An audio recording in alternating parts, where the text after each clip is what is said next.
Helldivers 2, a game that was labeled low B or even C tier, has now ranked to AAA status. Why, you might ask? Because the game does something really amazing. Simply put, it's freaking fun. Super fun, in fact. And you think a game that was not supposed to be this popular would die after the first week. But here's the crazy thing. Helldivers 2 is going strong and consecutively topping player charts on Steam. And the best part about all of this? Apparently, there's more to come. Let's discuss. Mi amor, tú estás en Puerto Rico en la placita en Santurce. First off, I want to start by saying how refreshing it is to play Helldivers 2. I don't feel bashed with microtransactions or let down that I need to pay real money in order to get the best gear. As long as you grind the game out and have fun, you'll be able to get what you want. And yes, that seems like a simple concept, yet it's lost from the bigger studios. Even though Helldivers 2 hails from a smaller team at Arrowhead, the game has gotten so big that there was even a server capacity issue.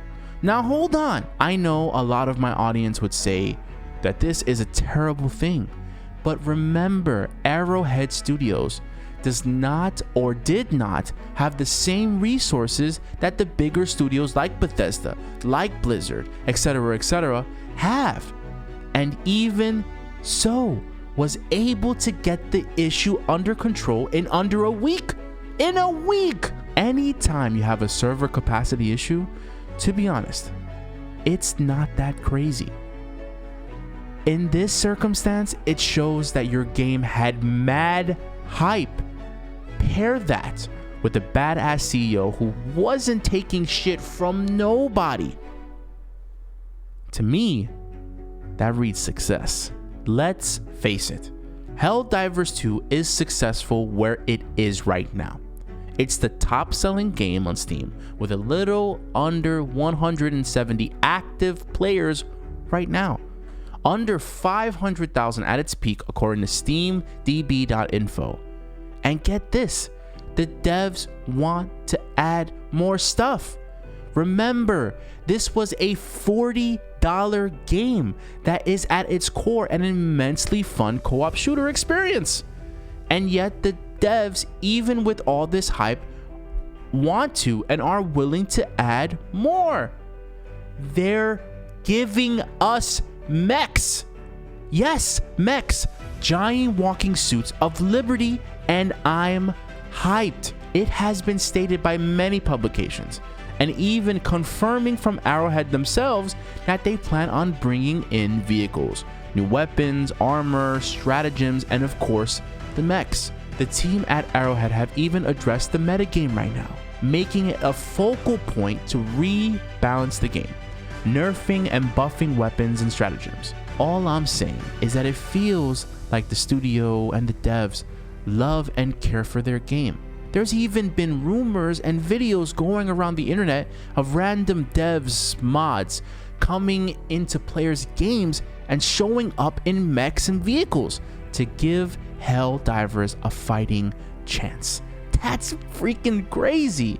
Imagine you're in the middle of a firefight and a giant mech with like M1 pulls up, banging, banging, banging, banging, banging to save you. So what made Helldivers so freaking successful? Besides the gameplay, replayability, and just overall being incredibly addictive, it's simple. The story is set in a world much like Starship Troopers, and it's not too up its own ass about it. It's funny in a weird, dystopian, blind faith type of way. Putting that aside, this is a game that got live service right.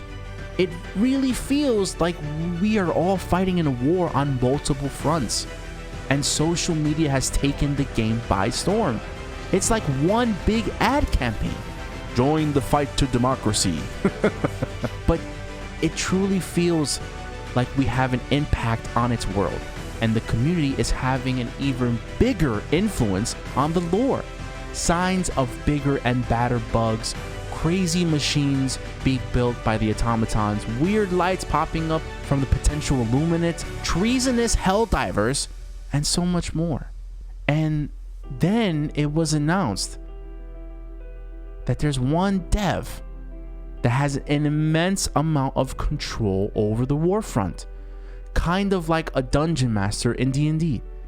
That is freaking sick. You're telling me that there's one person who basically is pulling the strings in the war, changing our experience, sending more enemies our way, doing weird stuff, showing us flashes of the Illuminate, giant bug carcasses of an apparent Hive Lord, automatons doing and creating weird shit. It makes you want to play more. And that's what added to the excess of Helldivers 2. You want to play the game. All in all, a lot of people are becoming Helldivers day by day, and the potential for this game is immense.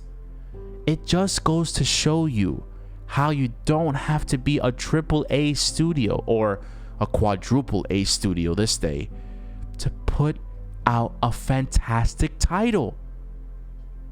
And for that one dev who sent 7 chargers at me, yeah, I'm talking about you, Joel. I'm coming for you.